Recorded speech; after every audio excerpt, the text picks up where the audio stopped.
Hello everyone. In today's class, we are going to understand the LM approach of SCB.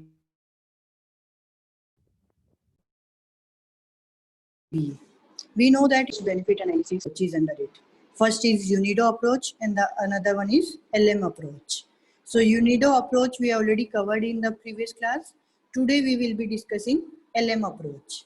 LM, actually this name has been taken, this approach was developed by two very famous economists, one IMD Little and the other one James A. Mullis. So on their names, it has taken Little and Mullis approach, and in short form we call it LM approach. Okay, so on the same grounds, just like UNIDO, LM approach also helps you in doing the analysis of a project from social point of view, on social grounds, right? So this is some of the background that IMD Little and James A. Mullis have developed this approach, which is famously known as LM approach.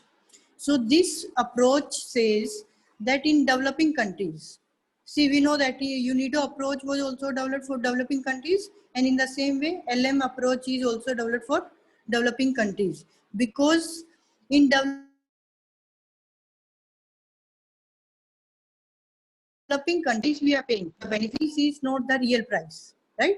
The social price is different than the real price.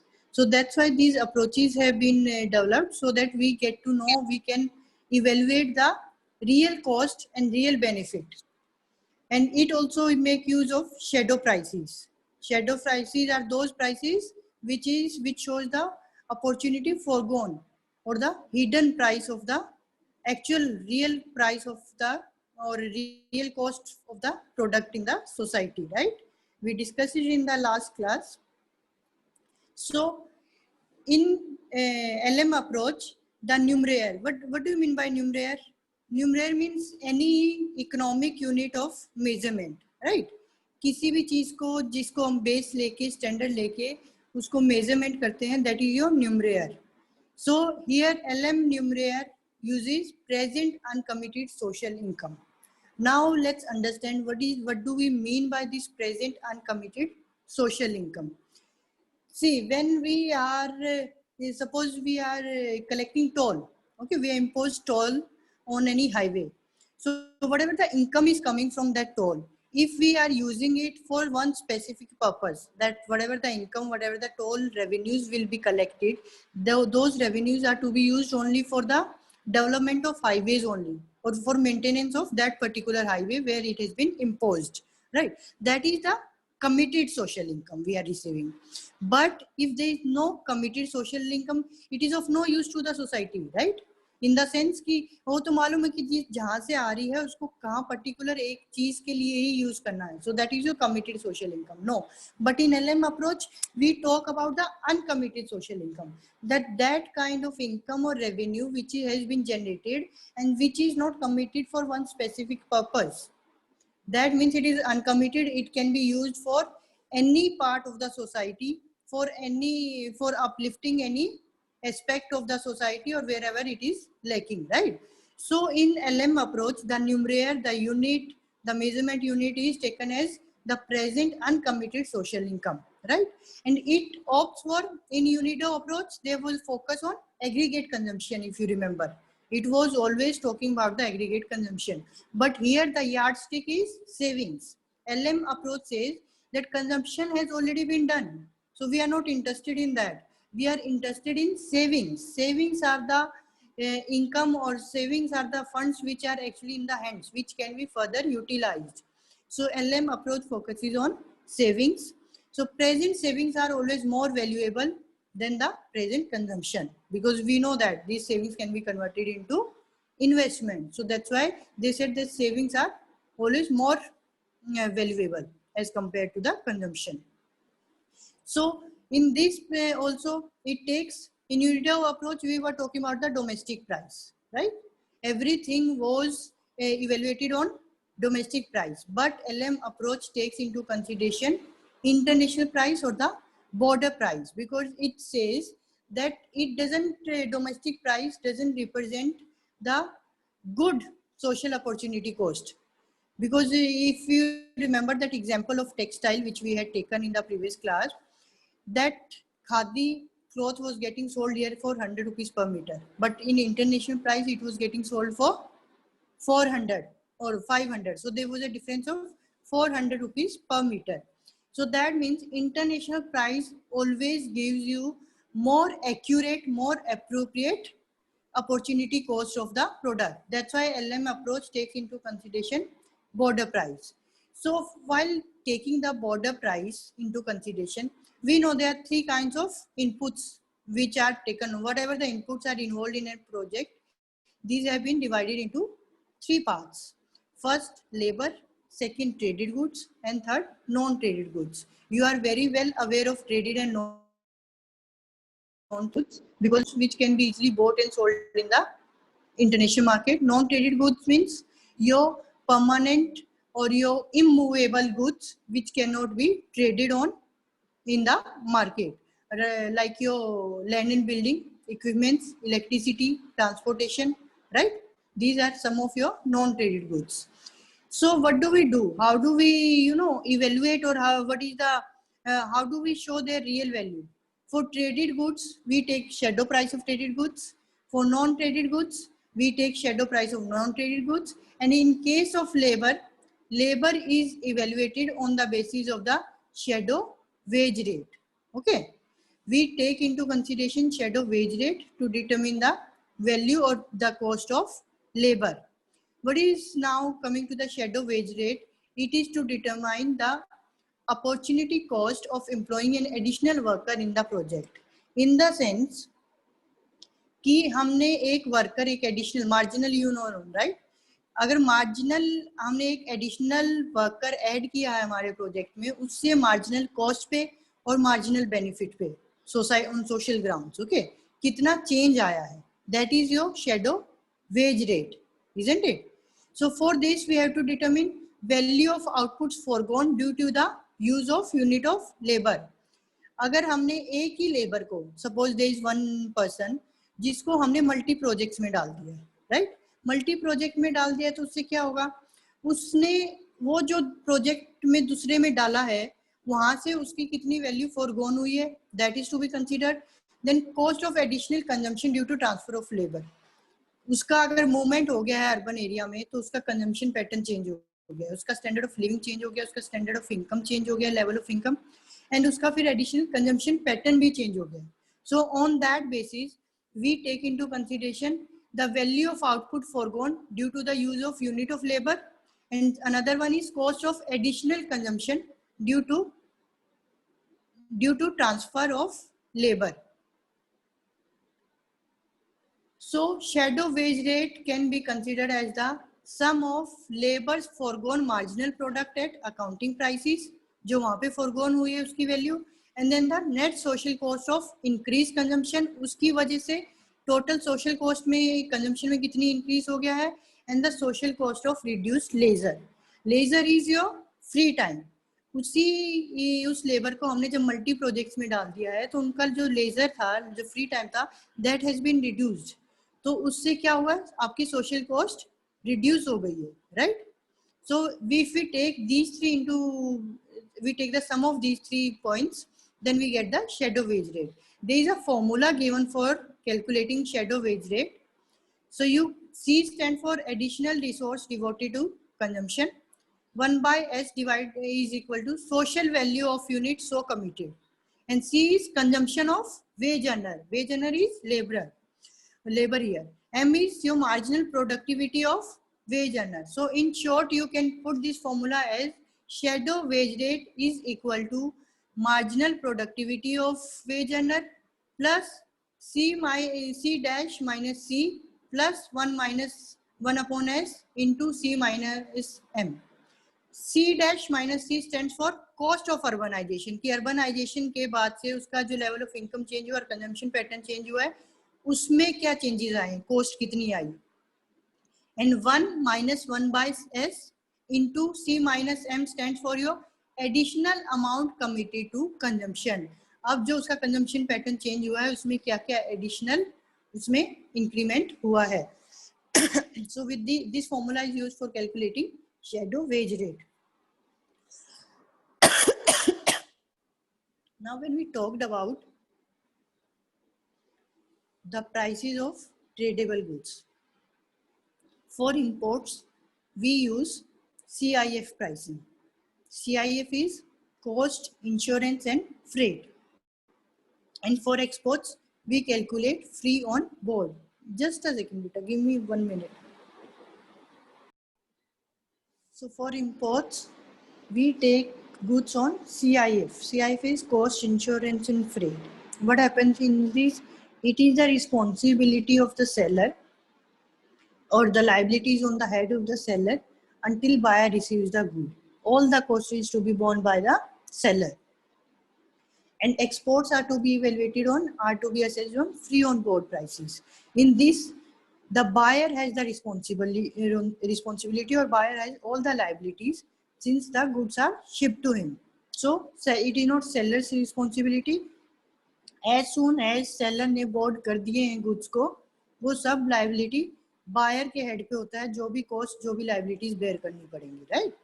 So these two prices are used for imports and exports of traded goods.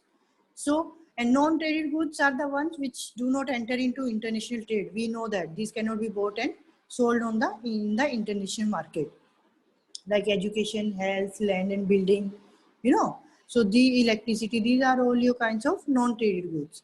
And shadow price of non-tradable goods is arrived in terms of marginal social cost and marginal social benefit.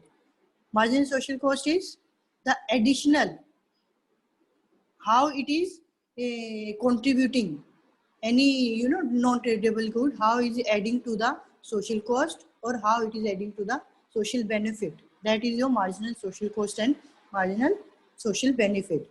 So what does LM says? LM says कि जो भी non-tradable good होता है, that is to be broken down into 3 components. उसका जो tradable component हम उसको अलग कर लेते हैं, नॉन ट्रेडेबल को अलग कर लेते हैं, और जो उसमें लेबर रेजिडुअल कंपोनेंट है उसको अलग कर लेते हैं. Because we know that tradable component can be taken into, it can be converted. You labour को भी आप वेज रेट के अकॉर्डिंगली इसको इवेलुएट कर लोगे, और फिर जो रेजिडुअल कंपोनेंट है वो आपका अलग रह जाता है. So then they apply a suitable conversion factor, और उससे फिर वो ट्रेडेबल, रेजिडुअल और जो लेबर का शेडो वेज रेट है उसको कैलकुलेट कर लेते हैं. So we know now labor is to be evaluated on the basis of shadow wage rate. Tradables are on the basis of social conversion factor, and the residual component is on the basis of social conversion factor, or suitable conversion factor, you can say. Then comes accounting rate of return. This rate is used to discount the social profits. We know that a discount factor is used to be used, right? So in this case, generally accounting rate of return is used, which help you in finding out if that project is giving you present positive value, then that is to be accepted, right? So it helps you in deciding which project to take up. Mutually compatible project means which can be taken together, and mutually exclusive projects are which are independent of each other. Either one of them can be selected.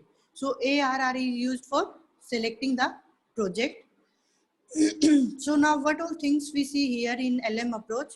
There is a numeraire. Numeraire is your present uncommitted social income, which is measured in terms of convertible foreign exchange. And then we have shadow prices. Shadow prices measure your cost and benefits in terms of your international prices, right? But UNIDO में क्या करते थे? UNIDO takes into consideration domestic prices. And the LM shadow price, traded good is also always equal to the border, because it represents the appropriate social opportunity cost. क्योंकि international market में जो उसकी exact social opportunity cost है वो consider करते हैं, इसलिए international price करते हैं. So these are some of the dissimilarities between two approaches. Domestic currency is a numeraire, here international price is a numeraire, right? That is the unit of measurement. Then here consumption is the measurement base, but here uncommitted social income is the measurement base in LM approach. SCA objectives, you remember there were 5 stages in UNIDO approach. So objectives are met through those stages. But in LM approach, all the objectives are fulfilled at once. There are no stages. Everything, all the calculations are done at one time only. Despite the dissimilarities, there are some similarities also between two approaches. First is that both the approaches make use of shadow prices to reflect social value. Secondly, both the approaches are taking into consideration discounted cash flow techniques, to discount the benefits or the cost. And both the approaches take into consideration the effect of project on saving and investment and income pattern or income distribution in the society. This also works on saving and investment, and UNIDO approach also works on sees the effect of the project on saving and investment. Now talking about the SCBA by financial institutions. See what happened in India also. There are many IFCI, IDBI, ICICI. These institutions, these financial development institutions, they make use of these SCBA approaches. Not exactly they adopt just as it is UNIDO approach or LM approach. Generally, they adopt the LM approach, but they make some adjustments, right, to calculate or to evaluate any project on social grounds. And for this, they use three criteria: economic rate of return, effective rate of protection, and domestic resource cost.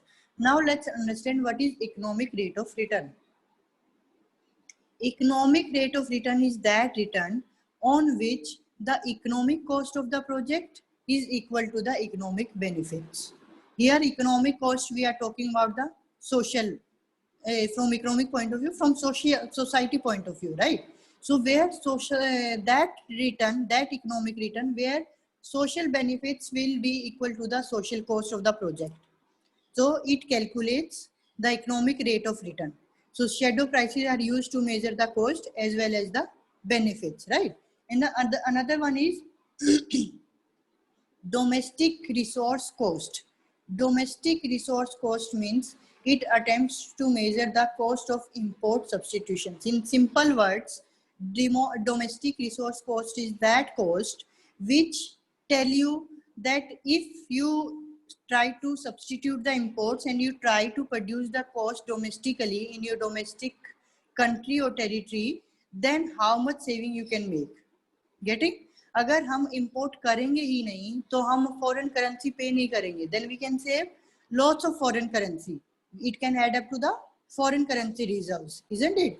हम imports को कम कर दें कि is there any way out कि हम उस resource की cost ऐसे calculate करें कि उसको उस import ना करके उस product को हम अपना domestically अगर यहाँ manufacture कर रहे हैं produce कर रहे हैं तो उसकी cost कम आए.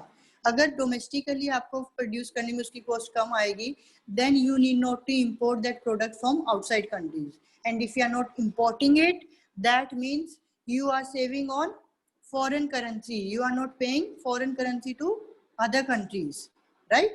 So the formula for domestic resource cost is value added at domestic prices divided by value added at world prices.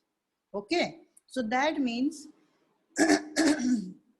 if your value added at domestic price is more than your value added at world price, your domestic resource cost is less. You should try to manufacture it in your domestic country.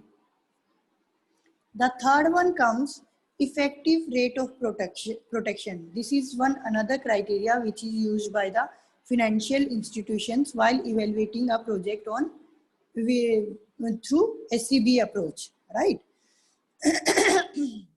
Effective rate of protection states that see what happens, our government gives many kinds of subsidies or tax exemptions to protect our domestic products or to lower down our domestic prices, right? So that we can compete on the international level, right?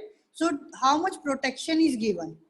आपको subsidies और जो tax exemptions government की side से मिलते हैं वो इसीलिए मिलते हैं ताकि यहाँ पे to promote the domestic manufacturers कि हम प्रोडक्ट्स को यहाँ पे कम कॉस्ट पे उनको मैन्युफैक्चर कर सकें ताकि हम उन्हें इंटरनेशनल मार्केट में सेल आउट कर सकें at a lower cost so that we can build up, we can penetrate into the international market. वहाँ पे एक मार्केट हम लोग अपनी तैयार कर सके, right.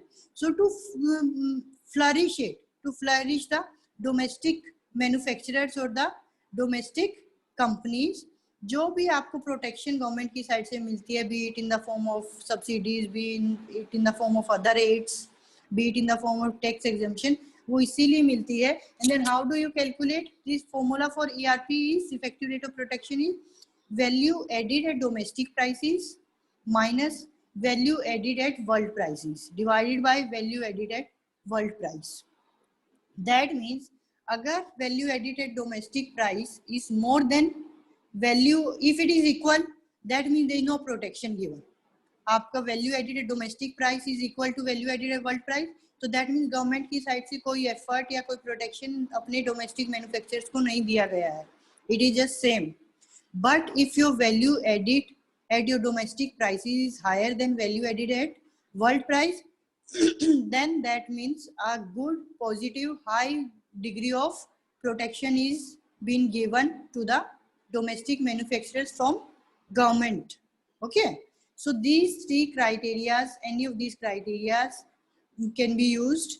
Generally the all three or a combination of these three or any of these are used by Indian institutions like ICICI, IDBI, IFCI in Indian economy. So now, what is the role of public sector investment decisions in India? SCBA has been always, its need has always been felt since independence, because we could not just concentrate on the economic aspect of any or industry or any project.